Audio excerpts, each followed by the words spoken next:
This meeting is being recorded. Yo, what's good, fam? Another edition of our pre-diabetes Cipher. It's your boy, your guy, Curtis Price. So tonight, just going to jump right into it. We're going to be talking about good carbs versus bad carbs.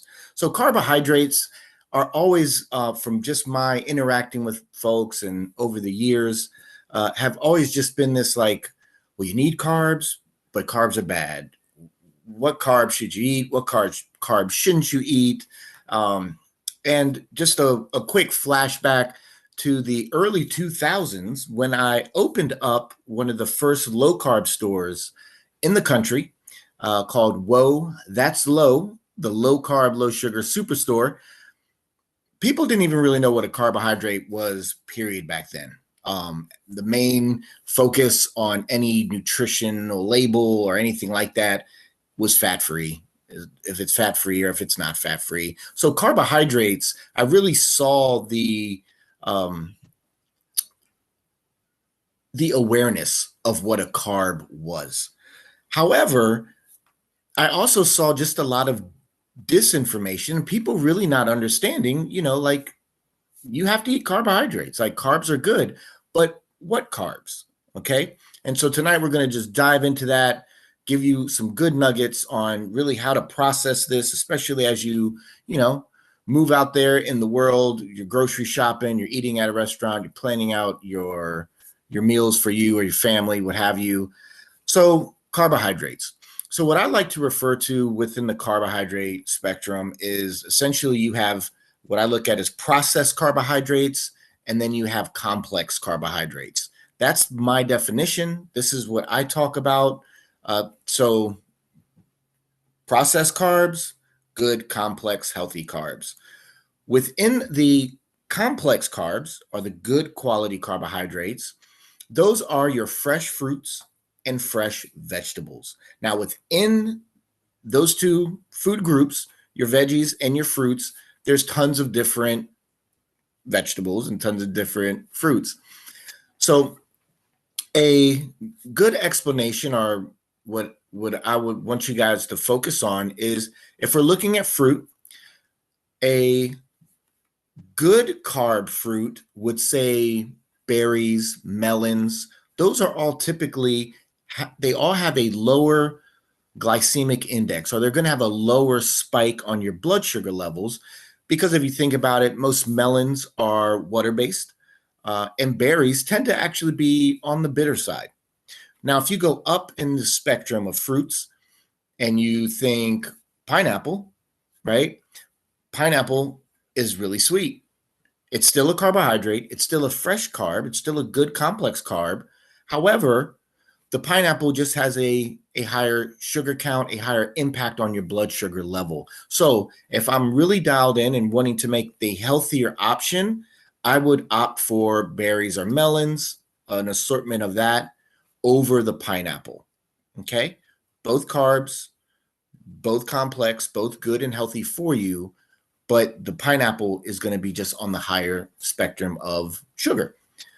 Let's flip it over to veggies. So if we looked at a vegetable, let's say spinach, and then looked at a vegetable, let's just say a regular potato, russet potato, both carbohydrates, the spinach is going to have more fiber. So with that fiber, that's going to also help impact your blood sugar level. So that spike on your blood sugar level, where the potato, there's not really any real good fiber in it. If there is, it's very minimal compared to the carbohydrate number that's going to convert into glucose.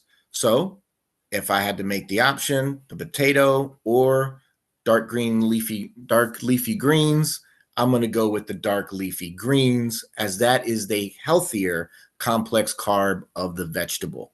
So within this world of like vegetables and fruits, in my book, The Itis Revealed, I actually have a chart, multiple pyramids that I've come up with. And at the base of each pyramid, you can essentially eat all that you want. Okay. As you move up in the pyramid, it becomes a more unhealthy option. right? So that would be the hold true with the fruit. The berries and melons are going to be at the bottom of that pyramid. When you move up to the top, the sweeter fruits would be pineapple, right? So those are carbs, complex carbs, fresh, processed carbs. So what I consider a processed carbohydrate is any product that a man or woman manufactured and then put in a package. So a processed carbohydrate could be chips, it could be cookies, it could be bread, it could be rice, it could be anything. And I actually meant to grab something as a little, visual, but anything in a package. If it's packaged, that's a processed carbohydrate. Some kind of process had to happen in order to get that chip, that whatever into the box. So within that, that's where my nutritional label mastery really steps in and is going to help you make the healthier alternative. So you can get a free copy of my nutritional mastery at my free private community on School. The link is here. If you're in School, then it's right up there in the classroom under nutritional label mastery. And in that, I go on a more deeper dive into how to calculate your net carb or the number. When you look at your total carbs, your fiber, you do the math, you subtract the two, the number that's left over, that's what's going to spike your blood sugar level. And ideally, I want you guys to stay around 15 grams or lower. If it has more than 15, you might want to find a healthier alternative.